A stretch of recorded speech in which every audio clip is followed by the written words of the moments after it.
अरे बच्चों नमस्कार। मैं अंकित दुबे आपके मध्य समीक्षा अधिकारी के लिए विशेषण को आगे बढ़ाने चल रहा हूं, जिसमें हम पढ़ने वाले हैं विधेय विशेषण के बारे में। कल हमने उद्देश्य विशेषण के बारे में जाना था। तो विधेय विशेषण क्या होता है? वे विशेषण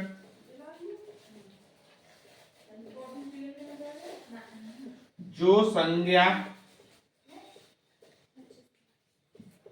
के बाद आते हैं,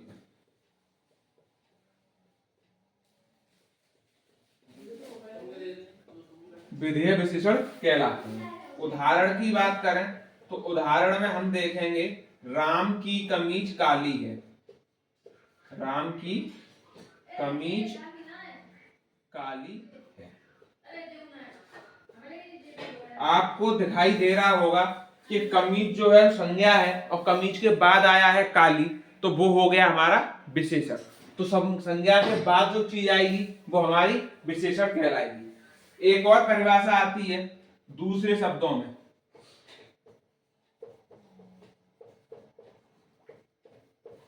दूसरे शब्दों में बात करें तो विशेषण, विधेय विशेषण वे हैं, वे विशेषण जो संज्ञा और क्रिया के बीच में आते हैं।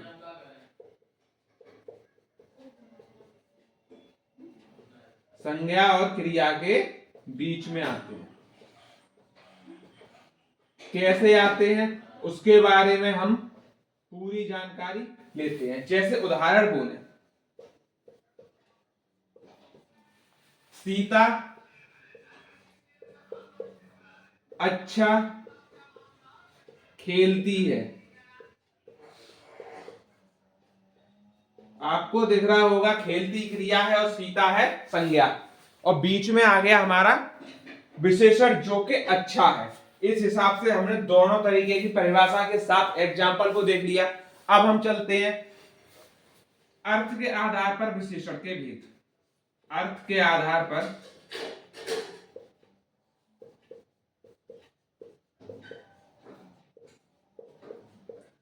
विशेषण के भेद कितने होते हैं? तो हम बोलेंगे होते हैं 4। ठीक, पहला होता है गुणवाचक विशेषण, दूसरा होता है संख्यावाची विशेषण,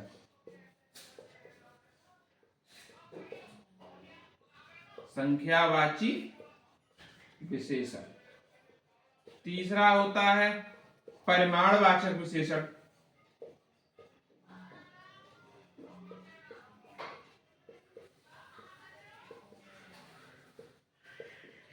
और चौथा होता है हमारा सार्वनामिक विशेषण।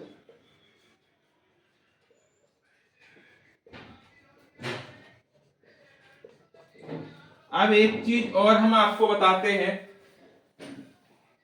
पंडित कामता प्रसाद गुरु के अनुसार, पंडित कामता प्रसाद गुरु ने बताए हैं अर्थ के आधार पर विशेषण 3। ठीक, यहां पर शॉर्ट में लिखते हैं कामता प्रसाद गुरु के अनुसार, कामता प्रसाद जी के अनुसार विशेषण के 3 भेद हैं।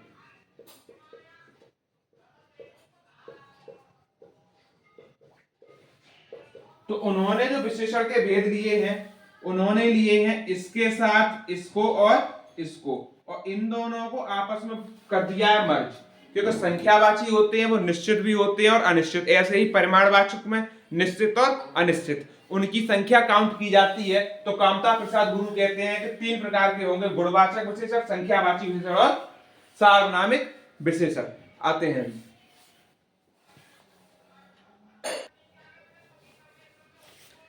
हाँ, अब हम चलते हैं गुणवाचक विशेषण की तरफ, जो कि हमारा पहला पार्ट होता है। ये क्या होता है गुणवाचक विशेषण? इसके बारे में हम बात करें तो वे विशेषण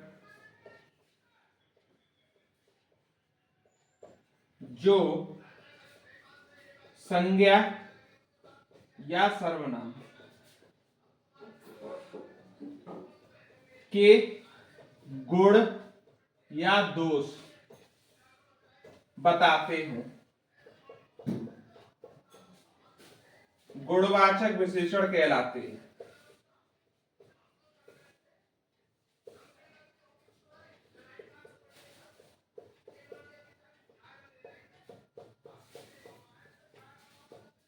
जैसे उदाहरण के रूप में हम बात कर लें तो हम बोलेंगे मेधावी छात्र, ठीक। चतुर बालक, ये तो हो गई गुणों की बात। दोष की बात करें तो हम बोलेंगे बेईमान आदमी।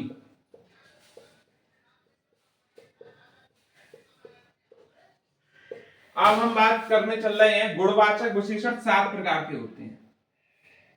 गुणवाचक विशेषण 7 प्रकार के होते हैं।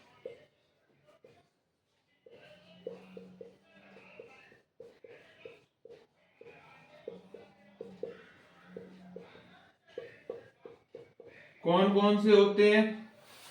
पहला होता है वर्ण संबंधी। वर्ण संबंधी की बात करें तो इसमें हमें एक चीज समझनी है, वर्ण संबंधी में रंग आते हैं, जैसे लाल है, हरा है, नीला है, डॉट डॉट डॉट। और उसका पूरा उदाहरण लें तो हम बोलेंगे लाल कमीज। तो जो लाल कमीज है वो इसमें आ जाएगी। बी पार्ट इसका हम लेते हैं तो वो आता है हमारा समय संबंधी।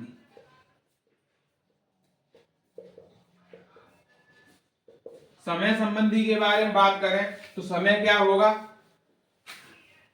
जैसे प्राचीन